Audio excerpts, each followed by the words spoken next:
Wow, are you feeling exposed yet, Asheville? Because I am. Woo, and it's scary and exciting.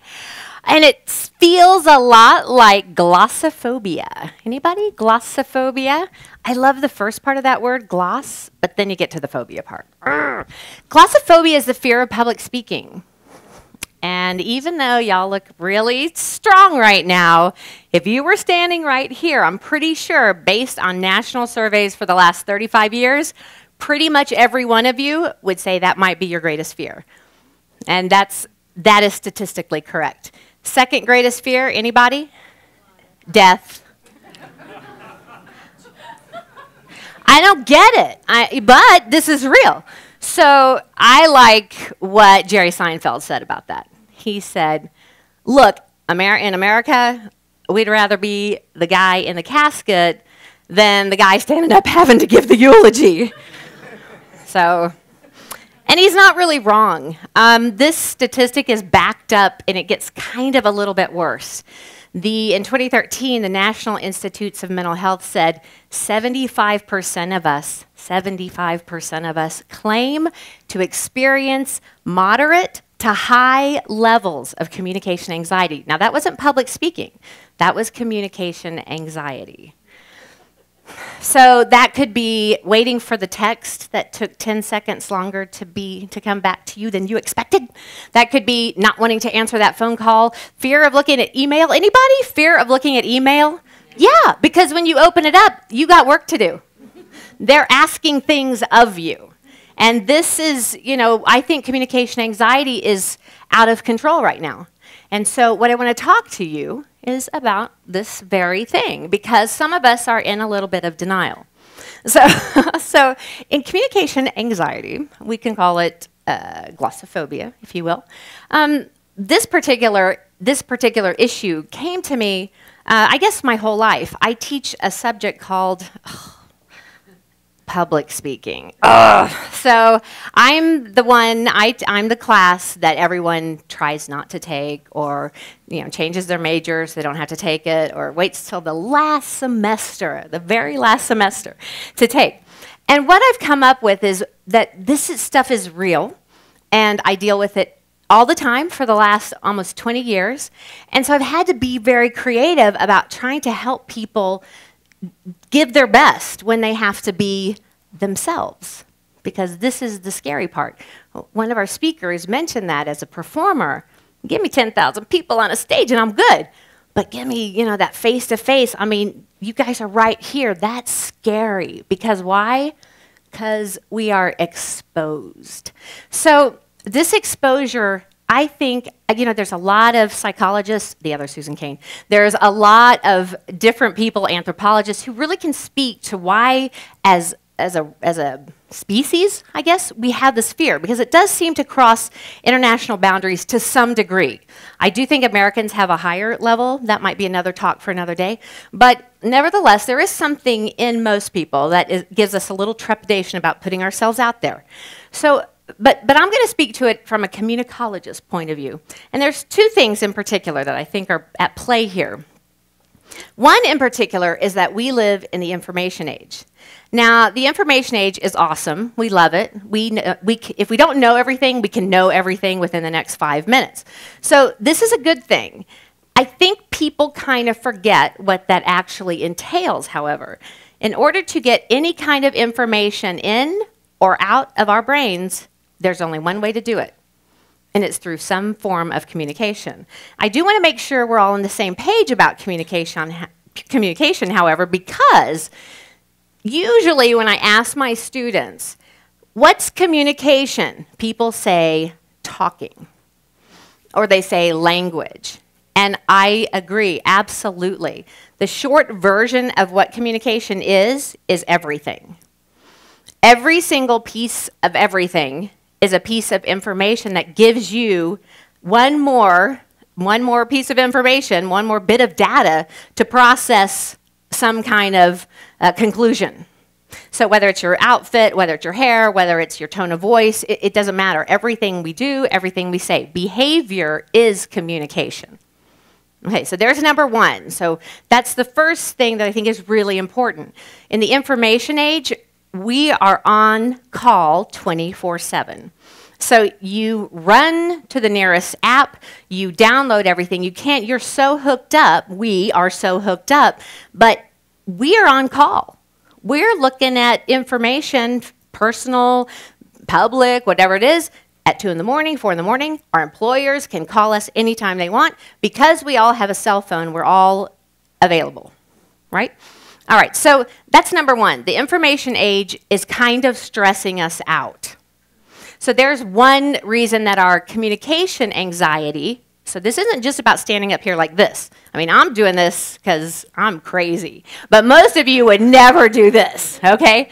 So this is just regular stuff I'm talking about. This is the everyday 24/7, 365 kind of communication.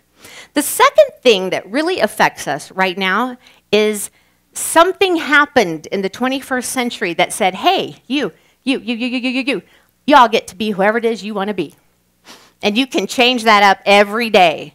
And you can create avatars. You will upload pictures, personal data. You will make comments. You're going to put it out there. And it's not only something you might want to do. We are absolutely encouraged. Now, this has been going on for quite some time. How long have you all been on the net? 10, 15, 20 years? Imagine the number of profiles you have out there. Imagine the number of pictures of your breakfast. Imagine the number of comments and complaints and arguments that are out there. You might be thinking, well, communication anxiety about that? I think yes, and it's kind of in the background. It's kind of playing out like, I am strung out. I have so many things to tap into every day. I don't even remember what I joined last night when I bought my porcelain pitcher. When I go into Penny's in the mall or wherever I go, I walk in and I buy something. I don't have to sign up my profile, make comments, send it to 10 friends. I just buy something anonymously. When we are online, we're never anonymous, number one. I know that you know this now. Many people don't, but I think this crowd does. You're never anonymous. All of your data is kept, of course, and it's out of your reach the minute you hit send. The other thing that happens the minute you hit send is that you have lost all control over every message, everything you ever post or hit send on. That's gone. And once you do that, it can be replicated, changed, spammed. We don't know where our information goes. And this is critical to our sort of wavelength of communication because we're in the habit of thinking that texts between us are personal, and they're not necessarily. I'll give you a case in point. I was walking to my class the other day, and there was a group of students standing out in the hall, and one girl had the voice going on, the meow, meow, meow voice, and she was reading a text from her, I'm sure now ex-boyfriend, and it was like, I'm so sorry, I love you, I want you, it was a very romantic text, and she's reading it out loud, laughing, all her friends are making fun of it, and I'm walking through it. I hear this. And I'm thinking to myself, all I could think about was, this poor guy on the other side of this text. Like, he has no idea that he is the subject of, I guess, hilarity at this point, right? So these are the kinds of anxieties that maybe are sort of tucked in our brain somewhere. This kind of, we know this information, but we're not in control. So the second thing that happens with all of this is a sense of happiness or not. What am I alluding to? Well, just maybe last year, I think, a 20-year study was concluded. And in this 20-year study, it was about our happiness, Americans and their happiness. And in this 20-year study, the outcome was this. This is kind of bad news. We are today 400% less happy than we were 20 years ago. I know. It's depressing a little bit, like it's shocking. It kind of is one reason I'm standing here, I think. And when I heard that, I thought, wow, so all of this activity that is all communication-based, every single drop of it is not really making us happier. what are we going to do? Well, for me, the answer had something to do with Tony Stark and Iron Man. So I told you I was crazy already. So I'm watching the movie and I'm thinking, oh, all right, I love this. I love this idea. Why? This dude and his smart armor, he created out of a need based on his own observations of himself. He didn't like get a magic costume or, get magic powers. He had to really intellectualize, who am I? What do I do great? And what am I pretty bad at? And what could happen to me? And what could I do out there that might get me in trouble? And then what happens if I'm incapacitated? And this smart armor will do things for me because I'm going to make sure that it's got my back. So the communication warrior was born. I was like, well, this is what I want. I want that armor. I want this armor not only for myself, but I want it for my students. As we go out there posting and tweeting and texting and blogging, we're trying to put it all out there. But I think at this point, we might need to sort of back up a second and say, what are we putting out there? And is it in our best interest? Is all the exposure going to help us 10 years down the road when we're Googled and all that whatever? It doesn't even have to be sinister, just kind of ridiculous, comes back to us. So the way I see it is like this. What I do is I start my class. This started about 2 years ago, by the way. And I had amazing results. Like, my classes have changed. And this is, again, public speaking. It's a terrible class for people to take, I think. And that's kind of another topic, too. We need to call it public communication. You're not going to be giving speeches most of the time. You're going to be trying to represent yourself. Connect with audiences and try to get your point across. All right? So we are being ourselves, but we're also trying to focus on our audience. This is a really important aspect because we tend to just go, oh my God, oh my God, oh my God. And it's more like, what's my idea and how can I get it to you?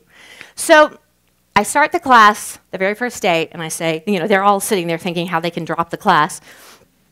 And I stand there and I say, good morning, communication warriors. And they're like, what's this? Like, this sounds ridiculous.